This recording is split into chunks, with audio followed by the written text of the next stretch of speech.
ರಾಜ್ಯ ಕಾಂಗ್ರೆಸ್ನಲ್ಲಿ ಮತ್ತೆ ಕುರ್ಚಿ ಪಾಲಿಟಿಕ್ಸ್ ಜೋರಾಗಿದೆ.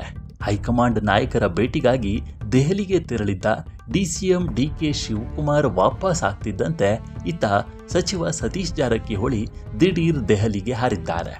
ಜಾರಕಿಹೊಳಿ ದೆಹಲಿ ಪ್ರಯಾಣದ ಭಾರೀ ಕುತೂಹಲ ಮೂಡಿಸಿದ್ದು, ಡಿಕೆ ಬ್ರದರ್ಸ್ಗೆ ಸೆಡ್ಡು ಹೊಡೆಯಲು ಸಿದ್ದರಾಮಯ್ಯ ಟೀಮ್ ಅಲರ್ಟ್ ಆದಂತೆ ಕಾಣ್ತಿದೆ. ಸಾಹುಕಾರ್ ದೆಹಲಿಗೆ ತೆರಳಿದ್ದು ಯಾಕೆ?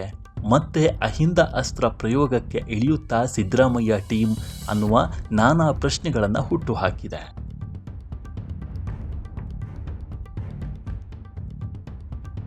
ನಿನ್ನೆ ರಾತ್ರಿ ದಿಢೀರನೆ ಸಚಿವ ಸತೀಶ್ ಜಾರಕಿಹೊಳಿ ದೆಹಲಿಗೆ ತೆರಳಿದ್ದು, ನಾಯಕತ್ವದ ಬದಲಾವಣೆ ಚರ್ಚೆಯ ನಡುವೆಯೇ ಸಾಹುಕಾರ್ ಡೆಲ್ಲಿ ಪ್ರವಾಸ ಭಾರೀ ಕುತೂಹಲ ಕೆರಳಿಸಿದೆ.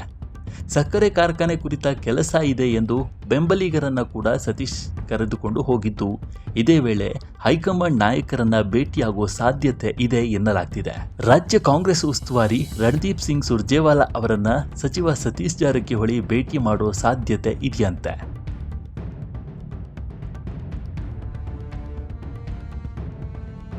ಇನ್ನು ನಾಯಕತ್ವ ಕಸಿದುಕೊಳ್ಳಲು ಮುಂದಾದ್ರೆ ಅಹಿಂದ ಅಸ್ತ್ರ ಪ್ರಯೋಗಕ್ಕೆ ಸಿಎಂ ಆಪ್ತ ಬಣ ತೆರೆಮರೆಯ ಪ್ರಯತ್ನ ನಡೆಸ್ತಿದೆ ಅನ್ನುವ ಮಾತುಗಳು ರಾಜ್ಯ ರಾಜಕೀಯದಲ್ಲಿ ಕೇಳಿ ಬರ್ತಿದ್ದು, ಸತೀಶ್ ಜಾರಕಿಹೊಳಿ ಮೂಲಕ ಮತ್ತೆ ಅಹಿಂದ ಸಮುದಾಯ ಒಗ್ಗೂಡಿಸಲು ಸಿಎಂ ಬಣ ಮುಂದಾಗಿದೆ ಅಂತ ಹೇಳಲಾಗ್ತಿದೆ.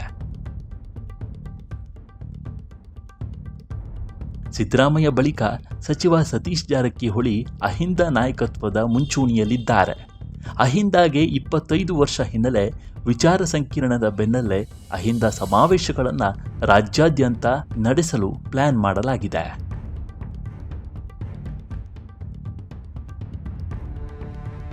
ಸತೀಶ್ ಈ ಮೂಲಕ ಹೈಕಮಾಂಡ್ಗೆ ಸಂದೇಶ ರವಾನಿಸಿ ಸಿಎಂ ಕುರ್ಚಿ ಗಟ್ಟಿಗೊಳಿಸಲು ತೆರೆಮರೆಯ ತಂತ್ರಗಾರಿಕೆ ಪ್ರಯೋಗ ಮಾಡ್ತಿದ್ದಾರೆ ಅನ್ನುವ ಮಾತುಗಳು ಕೇಳಿಬಂದಿದೆ.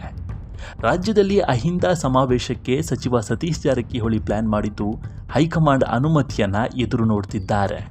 ಶೋಷಿತರ ಹೆಸರಿನಲ್ಲಿ ದಲಿತ ಸಮಾವೇಶಕ್ಕೆ ಸಚಿವರಾದ ಡಾಕ್ಟರ್ ಜಿ ಪರಮೇಶ್ವರ್ ಹಾಗೂ ಎಚ್ ಸಿ ಮಹದೇವಪ್ಪ ನಿರ್ಧರಿಸಿದ್ರು. ಆದರೆ ಸಮಾವೇಶ ಮಾಡದಂತೆ ರಾಜ್ಯ ಕಾಂಗ್ರೆಸ್ ಉಸ್ತುವಾರಿ ಸುರ್ಜೇವಾಲಾ ಸೂಚಿಸಿದ್ರು.